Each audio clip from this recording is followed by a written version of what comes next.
நிலா வந்து தன்னோட மாமனார் சவுண்டு கேட்டதும் வெளியே வந்து, அங்கிள் என்ன அங்கிள் இங்கே உட்காந்துக்கிட்டீங்க, உள்ளே வாங்க எல்லாரும் படம் பார்க்குறோம், வாங்க அங்கிள் போய் ஜாலியாக பார்க்கலாம் அப்படிங்கிறாங்க. இல்லைம்மா நீங்களே போய் பாருங்க அப்படிங்கிறாங்க. அவருக்கும் மாமனாருக்கும் உள்ள பாண்டிங் வந்து அப்பா பொண்ணு மாதிரியே இருக்குதுன்னு நினைக்கிறவங்க நம்ம வீடியோவை லைக் பண்ணிட்டு நம்ம சேனல் இன்னும் சப்ஸ்கிரைப் பண்ணாதவங்க சப்ஸ்கிரைப் பண்ணிக்கோங்க.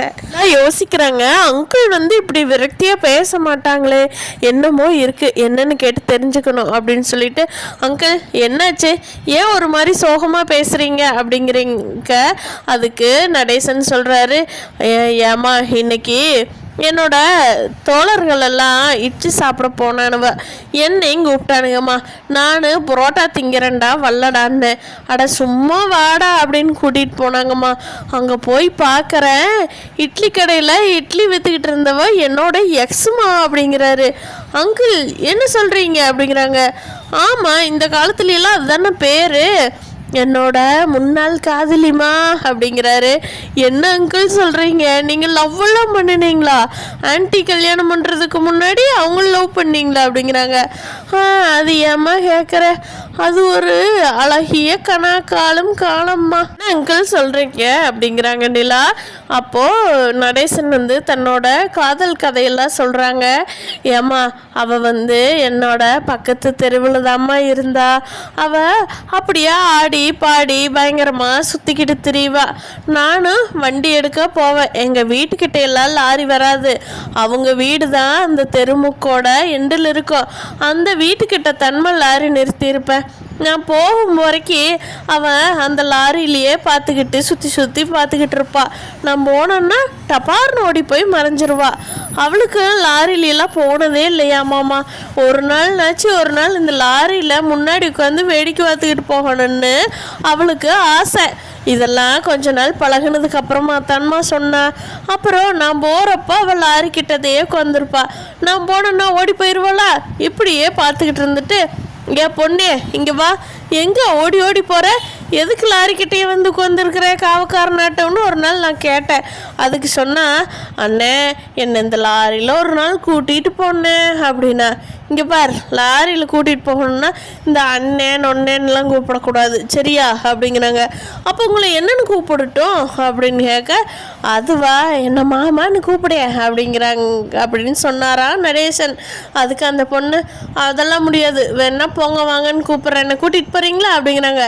வா வா ஏறு அப்படின்னு சொல்லிட்டு ஃபஸ்ட்டு ட்ரிப்பு லாரியில் கூட்டிகிட்டு போய் நம்ம கம்பம் மீனாக்கு எல்லா இடத்தையும் சுற்றி காட்டினார் நடேசன்.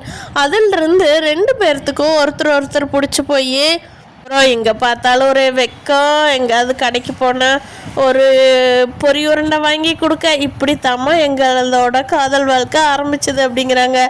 வாவ் அங்கிள் இன்ட்ரெஸ்டிங்காக இருக்குதுங்க அங்கிள், இன்னும் உங்கள் கதையை மேலே சொல்லுங்கள் அப்படின்னு கேட்குறாங்க நிலா. இதுக்கு நடேசன் சொல்கிறாங்க, ஏம்மா நிஜமாக தான் இன்ட்ரெஸ்டிங்காக இருக்குதா இல்லை ஓட்டுறியா என்ன அப்படிங்கிறாங்க. இல்லை அங்கிள் நல்லா இருக்குது சொல்லுங்கள் அங்கிள் அப்படிங்கிறாங்க. அப்போது ஏம்மா அப்படியே ஒரு நாள் நான் கூட்டிகிட்டு போவேன், அப்புறம் அவங்க அம்மா அப்பாலாம் வந்தாங்கன்னா அவள் லாரி பக்கமே வரமாட்டாம்மா, ஓடி போயிடுவா. அப்படி ஒரு நாள் போயிட்டுருக்கிறப்போ அவள் ஒரு மில்லில் சேர்ந்து டெய்லி வேலைக்கு போக ஆரம்பித்தா. அப்புறம் அவளை என்னால் பார்க்கவே முடியல, நான் போய் லாரி எடுக்க போகிறதுக்கு முன்னாடியே அவள் கிளம்பி போயிடுவா. என்னடா இது பார்க்கவே முடியல அப்படின்னு விசாரித்தப்போ தான் தெரிஞ்சது, அவள் காலையிலேயே மில்லுக்கு போயிடுவாளா, வர்றதுக்கு நேரம் ஆகுமாம்மா. அப்புறம் அவங்கள எப்படி அங்கிள் மீட் பண்ணினீங்க அப்படிங்கிறாங்க. அப்போ நடேசன் சொல்கிறாரு, அதுதான் நான் ட்விஸ்டே, நான் வந்து நேரமே வண்டி எடுக்க ஆரம்பிச்சிட்டேன். அங்கே ஃபஸ்ட்டெல்லாம் ஓனர்கிட்ட தான் வண்டி ஓட்டிகிட்டு இருந்தேன். ஓனர்கிட்ட சொல்லி, ஓனர் நான் காலையில் 9 மணிக்கு கிளம்புறது, நேரமே வெடிக்காலத்தாலே கிளம்பிடுறேன் லாரியை அப்படின்னு சொல்லிட்டு நான் நேரமே ட்ரிப்புக்கு போயிடுவேனே. போகும்போதே அவள் கூட அப்படியே ஜாலியாக பேசிக்கிட்டே போய் அவளை மில்லில் இறக்கி விட்டுட்டு நான் அப்படியே போயிடுவேன். இப்படியே எங்கள் காதல் வாழ்க்கை போயிட்டு இருந்துச்சுமா அப்படிங்கிறாங்க. அப்புறம் அங்கிள் அப்படியே அவங்கள கல்யாணம் பண்ணல, நீங்கள் ஆன்ட்டி கல்யாணம் பண்ணீங்க அப்படின்னு சொல்லி நிலா கேட்க, சோழன் வந்து எங்கே நிலா அப்படியே வெளியில் போனால் இன்னும் காணமே, வெளியில் போய் பாட்டு வர்ற அப்படின்ட்டு, டே பாண்டி இருடா நிலாவை காணோம் பாட்டு வர்ற அப்படின்னு சொல்லிட்டு சோழன் எந்திரிச்சு வெளியே வர்றாங்க. வெளியே வந்து நிலா என்ன இந்த ஆள் கூட உட்காந்து பேசிக்கிட்டு இருக்கிற, படம் பார்க்க வரலையா அப்படிங்கிறாங்க. இல்லை சோழன் நீங்கள் போய் பாருங்க நான் வந்துடுறேன் அப்படிங்கிறாங்க. இல்லை ஐயோவா அப்போத்தான் பல்லவன் பாப்பா இப்போது பாஸ் பண்ணி வச்சிருக்கிறா, ஒரு 5 நிமிஷம் அவன் உன்னை கவனிக்கல, இப்போ நான் சொன்னது என்ன அண்ணி இல்லையா அப்படின்னு சொல்லி பாஸ் பண்ணி வச்சிருக்கிறான் நிலா, நீ வந்தா தான் ப்ளே பண்ணணும்னு சொல்லி பார்க்காம வச்சிருக்கா, வா நிலா போய் பார்க்கலாம் அப்படிங்க. சோழன் நீங்கள் போய் பல்லவன் கிட்ட சொல்லுங்க, படத்தை பார்த்துட்டே இருங்க, நான் அப்படியே வந்து இடையில ஜாயின் பண்ணிக்கிறேன், ஒரு 5 நிமிஷம் அங்கிள் கூட பேசிட்டு வந்துடுறேன் அப்படிங்கிறாங்க.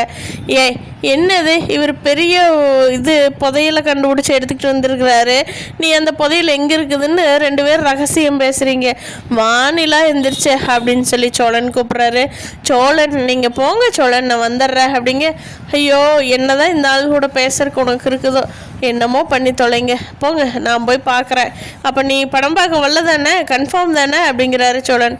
ஆமாம் சோழன் நீங்கள் போய் பாருங்கள், நான் இடையில வந்து ஜாயின் பண்ணிக்கிறேன் அப்படின்ட்டு சோழன் உள்ளே போய், டேய் நிலா அந்த ஆள் கூட உட்காந்து 5 நிமிஷம் பேசிட்டு வரணுமாமாடா, படத்தை போடு நம்ம பார்க்கலாம் அப்படிங்கிறாங்க. அப்போ சேரன் வந்துட்டு, டேய் அப்பாவுக்கு இது எதுவும் உடம்பு சரியில்லையா அப்படிங்கிறாரு.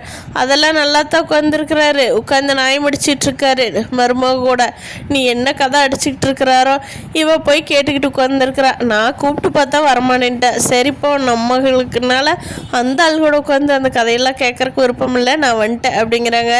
சரி நான் வேணா பாட்டு வரட்டுமா அப்படிங்கிறாங்க சேரன் அண்ணா. அண்ணே தயவு செஞ்சு கம்முன்னு இருண்ணே, அதான் கேட்கறக்கே மருமக இருக்கால அவ கேட்டுக்குவா, நீ உட்காருண்ணே படம் பார்க்கலாம் அப்படின்னு சொல்லி பல்லவன் சொல்லவும் எல்லாரும் சரின்ட்டு படமே பார்க்க ஆரம்பிச்சிடுறாங்க.